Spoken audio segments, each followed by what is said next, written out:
ये कहानी है उस योद्धा की जिसने कभी हार नहीं मानी। वो न तो किसी राजघराने का था, न उसके पास कोई गुरु था, लेकिन उसके भीतर था एक असाधारण जुनून अपना लक्ष्य हासिल करने का। उसका नाम था एकलव्य।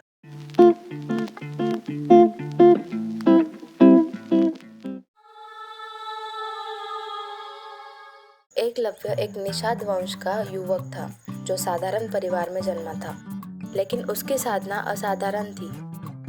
उसकी सबसे बड़ी ख्वाहिश थी महान गुरु द्रोणाचार्य से तीरंदाजी सीखना। महान गुरु द्रोणाचार्य, जिन्होंने कुरु राजकुमारों को तीरंदाजी में निपुण बना दिया था, खासकर अर्जुन को। एकलव्य ने गुरु द्रोणाचार्य की ख्याति सुनी थी और वो उनकी शरण में जाने का निर्णय कर चुका था। एकलव्य उनके पास जाकर बोला, गुरुजी, मैं आपकी शरण में आया, मुझे अपना शिष्य बना लीजिए और तीरंदाजी का ज्ञान दीजिए। वो बोले, तुम एक निषाद हो और मैं राजकुमारों का गुरु हूँ, मैं तुम्हें शिक्षा नहीं दे सकता। लेकिन एकलव्य हार मानने वाला नहीं था। उसने खुद अपने मन में गुरु द्रोणाचार्य की प्रतिमा बनाई और उन्हें अपने गुरु मान लिया। उसने गुरु द्रोणाचार्य की अपने हाथों से मिट्टी की मूर्ति बनाई और वो दिन रात उसी मूर्ति के सामने तीरंदाजी का अभ्यास करता था। समर्पण, मेहनत और आत्मविश्वास से उसने खुद को महान तीरंदाज बना लिया। लेकिन उसकी यह साधना उसे कहाँ ले जाएगी, इसका अंदाजा किसी को नहीं था। द्रोणाचार्य और उनके शिष्य अर्जुन शिकार पर गए, तब अचानक वो देखते कि एक कुत्ता बिना भौंके उनके चारों ओर भाग रहा है। उसके मुंह में तीर फंसे हुए हैं, लेकिन उसे कोई चोट नहीं आई। ये देखकर अर्जुन बोला, गुरुजी, ये किसने किया?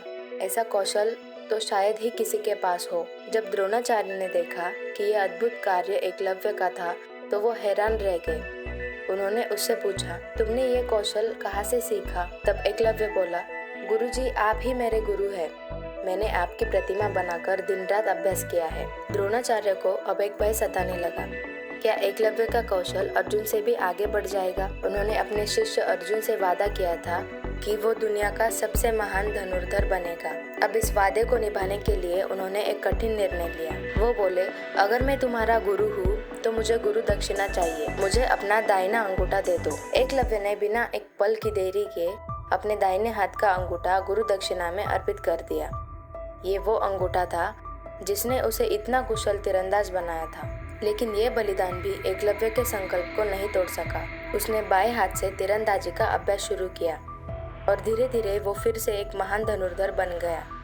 अब वो मगध के राजा जरासंध के अधीन हो गया था। समय के साथ एकलव्य ने मगध के राजा जरासंध से गठबंधन कर लिया। वो पांडवों और कृष्ण के खिलाफ जरासंध की सेना में एक प्रमुख योद्धा बन गया। उसकी तीरंदाजी की कला फिर से महानता की शिखर पर थी। युद्ध के मैदान में जहाँ कई महान योद्धाओं का अंत हुआ, वही एकलव्य का भी अंतिम समय आया था। उसने पांडवों और कृष्ण के खिलाफ युद्ध किया और इसी युद्ध में श्री कृष्ण के हाथों वीर गति को प्राप्त हुआ।